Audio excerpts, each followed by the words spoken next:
তো hey guys, আসসালামু আলাইকুম। কি অবস্থা সবার, কেমন আছেন? নতুন একটা ব্লগ নিয়ে আপনাদের মাঝে চলে আসলাম।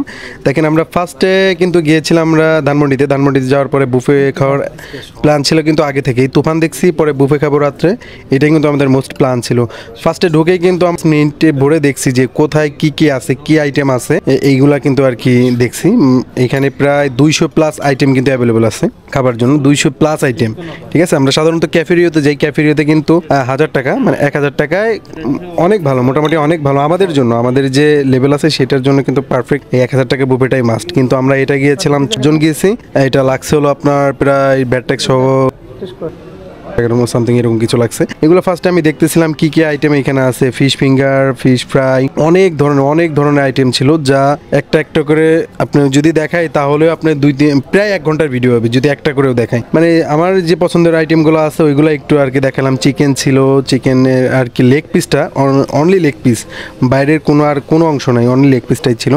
আর বিফ মাটন এটা কিন্তু ভরপুর ছিল, মানে এটা কিন্তু ফুরানোর কোনো ভয় নেই। আমরা যে আসছে যে গেলেই ক্যাফেরিওতে যেরকম প্লেট ধরে দাঁড়ায় থাকতে হয়, যে কোন সময় আসবে কোন সময় আমি নিব, ওরকম কোনো সিস্টেম না। এখানে সব সময়ই সবটা অ্যাভেলেবল থাকে। আর এই দেখেন, এখানে কিন্তু আমার র্যাঙ্কটা অনেক বাড়ছে। আগে ছিল কলার পাতা, এখন হাতে প্লেট আসছে। যাক, এটা খুবই ভালো একটা ব্যাপার। সালাতের আইটেমগুলো দেখতেছিলাম, সালাদ নিব। আমি ফার্স্টে স্যুপ খাইছি, স্যুপ অন্থন এইগুলো দিয়ে শুরু করছি। এখন একটু সালাদটা এখানে ওরা নিজেরা কিন্তু বানায় দেয়, ড্রাই ফ্রুটের সালাদ কিন্তু এগুলো। তারপরে এখানে লাইভ কাবাব স্টেশন ছিল, মানে কাবাবের যত আইটেম আছে সবগুলাই কিন্তু এখানে অ্যাভেলেবেল আছে। কোরাল আছে, আপনার খাসির যে একটা পুরা খাসিটাই আছে, তারপরে হাঁস আছে, তারপরে এখানে চিকেন আছে, চিকেনের কয়েক বিফের স্টেক আছে, তারপরে অনেকগুলো আইটেম, মানে এগুলা সবগুলো নামও আমি জানি না যে এতগুলো আইটেম আছে এখানে। তারপরে কিছু কিছু করে সবটা একটু 200+ আইটেম তো আর ট্রাই করা সম্ভব না, কিছু কিছু করে সবগুলা নেয়ারই মানে চেষ্টা করতেছি যে সবগুলাই একটু হইলেও খাবো আর কি। যাই হোক, এগুলা দেখতেছিলাম, ফার্স্টে নিতেছি। নেয়ার পরে আমার তো আর কি মাটন, এগুলো তো অবশ্যই একটু ভালো, তো এগুলা নিয়ে একটু প্লেটটা ভরতেছি। পরে নতুন একটা আইটেম, এটা আমি আগে কোনো ট্রাই করি নাই, এটা একটু নিলাম। দেখতেছি খুবই ভালো ছিল আর কি এইগুলা। আমরা কিন্তু গিয়েছিলাম প্রায় 5 জন গেছি। 7টা থেকে শুরু করে অনেকক্ষণ ছিলাম ওইখানে। আর ওই দিন কিন্তু আপনার ফাইনাল ম্যাচ ছিল, T20 বিশ্বকাপের ফাইনাল ম্যাচ, সাউথ আফ্রিকা ইন্ডিয়ার ফাইনাল ম্যাচটা দেখতেছিলাম ওইখানে। খুবই ভালো লাগতেছে। সব আইটেমগুলো যেগুলো মানে আমার পছন্দের অনুযায়ী ওইগুলা কিন্তু আমি নিতেছি একটু একটু করে। সো দেখতে দেখতে অনেকক্ষণ সময় কেটে যাচ্ছে, খাইতেছি, খাওয়ার আর কোনো শেষ নাই। মানে 200+ আইটেম 1 চামচ করে নিলেও কিন্তু আপনার প্রায় 4-5 প্লেট হয়ে যাবে।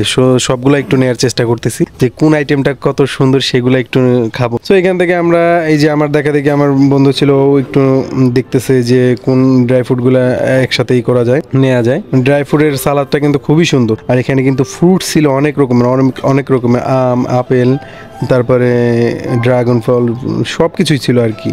মানে কি নাই এখানে, কি নাই। এটা নেয়ার পরে তারপরে বলতেছে দেন ভাই আমারটা সুন্দর করে মেক করে দেওয়ার পর আমি চলে গেলাম, আমি খাইতেছি। পরে আরো তো ছিন আছে সামনে, ও নিতেছে এরকম করে সবাই। আর সবচেয়ে বড় কথা কি, এখানে কিন্তু মকটেল আছে। সাধারণত কিন্তু মকটেলটা কিন্তু আপনার বুফেতে দেয় না, এখানে রিফ্রেশিং মকটেলগুলো আছে, এটাও খাইছি। তারপরে আসলাম ডিজার্টের আইটেমগুলো দেখতেছি কি কি আছে। পরে আমি আবার নিয়ে আসছি, দেখেন এই যে সসেস, স্টেকস, এইগুলা কিন্তু আমার ফেভারিট, তার জন্য এগুলা আমি বারবার করে নিতেছি। সবচেয়ে বড় কথা, এখানে আপনার সি ফুডের মধ্যে কিন্তু অনেক কিছু ছিল। অক্টোপাস ছিল, তারপরে অক্টোপাস, ঝিনুক, তারপর আপনার স্কুইড, এগুলো ভালো মানে ছিল, খাবারগুলো ছিল।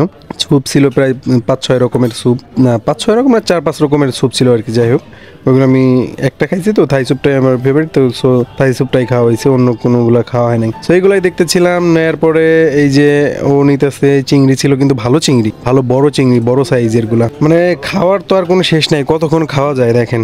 3 ঘন্টা ভরে আর কতটুকু আপনি খাইতে পারবেন। যেহেতু আমাদের 12,000 টাকা বাজেট, খাওয়াটা তো কিছু অন্তত অর্ধেক হইলেও তো অন্তত উঠাইতে হবে। সো সেই পরিমাণ খাওয়া না গেলেও এটা জোর করে খাওয়া, বুঝেন, জোর করে খাওয়া লাগতেছে, কিছু করার নাই ভাই, টাকার তো অনেক দাম।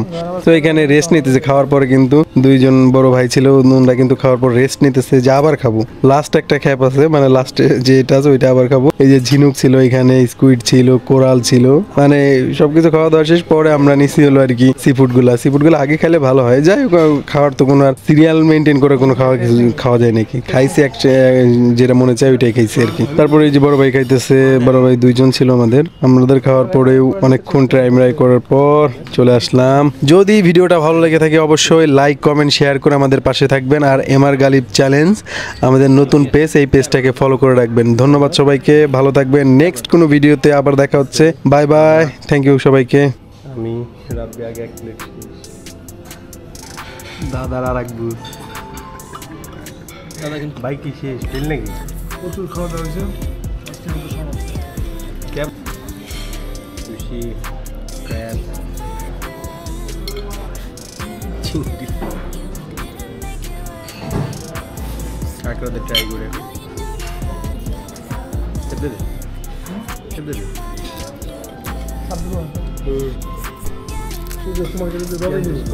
রবিন রুটি দেখো এই যে আমি সবথেকে